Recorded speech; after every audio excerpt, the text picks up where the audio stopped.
দুর্নীতির বিরুদ্ধে বারবার সরব হওয়ার দাবি করা বিজেপির অন্দরে এবার চাকরি প্রতিশ্রুতি দিয়ে টাকা নেওয়ার অভিযোগকে কেন্দ্র করে তীব্র বিতর্কের সৃষ্টি হয়েছে।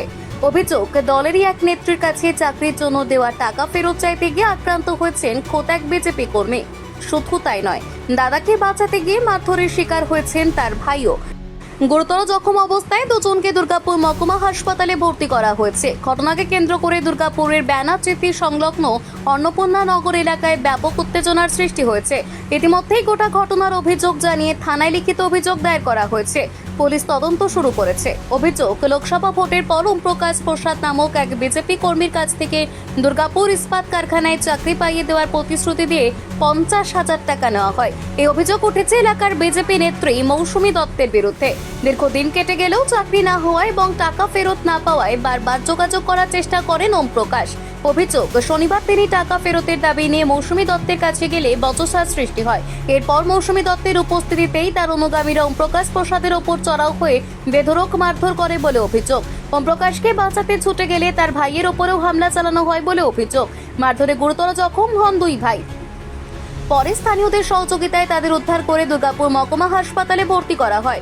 বর্তমানে দুজনেরই চিকিৎসা চলছে। ঘটনার পর এলাকায় চাঞ্চল্য ছড়িয়ে পড়ে। অভিযোগকে কেন্দ্র করে বিজেপির অন্দরেই তীব্র অসন্তোষ তৈরি হয়েছে বলে স্থানীয় সূত্রে দাবি। বিষয়টি নিয়ে এলাকায় রাজনৈতিক চাপানোতরও শুরু হয়েছে। অভিযুক্তদের বিরুদ্ধে কঠোর ব্যবস্থা নেওয়ার দাবি তুলেছেন অভিযোগকারী পরিবারের সদস্যরা। যদিও এই ঘটনায় নিজের বিরুদ্ধে ওঠা অভিযোগ নিয়ে কোনো প্রতিক্রিয়া দিতে রাজি হননি বিজেপি নেত্রী মৌসুমী দত্ত। সংবাদ মাধ্যমের প্রশ্নের উত্তর এড়িয়ে যান তিনি।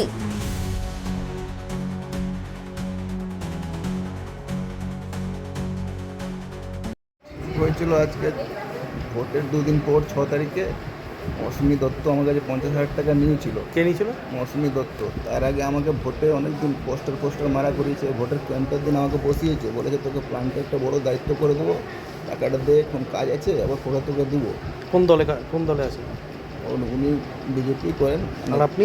আমিও বিজেপি করি। আমি তো অ্যাক্টিভ মেম্বার হয়ে আছি, আমার কোনো দায়িত্বতে নাম নেই, কিন্তু আর ওয়ার্ডে সবাই জানে। তারপর আমি আজকে 2 মাস হয়ে গেল ওনাকে বলছি, দিদি আপনি তো বললেন আমাকে কাজে লাগিয়ে দেবেন, আমি তো কাজ করি, কাজ তো দিল না। কত টাকা দিয়েছিলেন? 50,000 টাকা দিয়েছিলাম। কাকে দিয়েছিলেন? আমি বললাম মৌসুমী দত্তকে দিয়ে। আমি বললাম যাচ্ছি তো আমাদের ওয়ার্ডের সবাইকে আমি হল্লা করে দেবো, বলে দেবো। যখনই আমি এদেরকে ডেকে ওখানে বলতে যাচ্ছি, তার আগে ওরা দুমদাম করে মারতে শুরু করে দেয়। ঠিক আছে, যখন কথাটা হয়, তারপরে পান্টু বাচ্চু এরা পুরো মদ খেয়েছিল। ঠিক আছে, মৌসুমি গায়ে উঠে যাচ্ছে। আমি বলছি বৌদি তুমি সরে যাও। ওদের সাথে আমি মারতে যাচ্ছি, তখন মারতে দিচ্ছে না। দুমদাম করে আমার হাতটা ভেঙে দিল। আমার ভাই ওখান থেকে আসছিল, ভাই দেখেছে, ভাই ছাড়াতে গেছে, ওকেও ঠেলে দিয়ে। ভারতীয় জনতা পার্টির কোনো নেতা নেত্রীরা এরকম ঘটনা ঘটাতে পারে না। পুলিশ নিজের কাজ নিজে করবে এবং সঠিক কাজ করবে, কিন্তু যদি তদন্ত করে দেখা যায়, দেখবেন 4 তারিখের পরে যারা এসছে তারাই এই সব কাজ করে বেড়াচ্ছে এবং বিভিন্নভাবে বদনাম করার দলকে চেষ্টা করছে। কিন্তু আমরা পরিষ্কারভাবে প্রশাসনকে জানাবো যে আপনারা সঠিক তদন্ত করে আসল সত্যটা বার করুন।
অনেকদিন পরে দেখা হলো তোমার। তোমার স্কিনটা মনে হচ্ছে একটু ডাল হয়েছে, তা কোনো প্রবলেম নেই। এটা আমি তোমাকে একটা গোল্ড ফেশিয়ালের সাথে রিচুয়ালস মিশিয়ে আমি করে দিচ্ছি।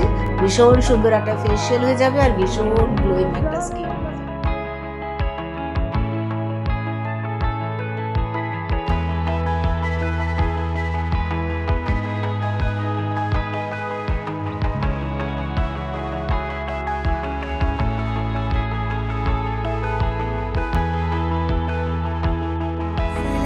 করে দিলাম একটা রিচুয়ালস ফেশিয়াল, গোল্ড ফেশিয়ালের সাথে রিচুয়ালস, যেটা দিয়ে একদম ট্যান উঠে গেল। একদম খুবই সুন্দর হয়েছে ম্যাম, গ্লোটা একদম অভাবনীয়। Thank you so much.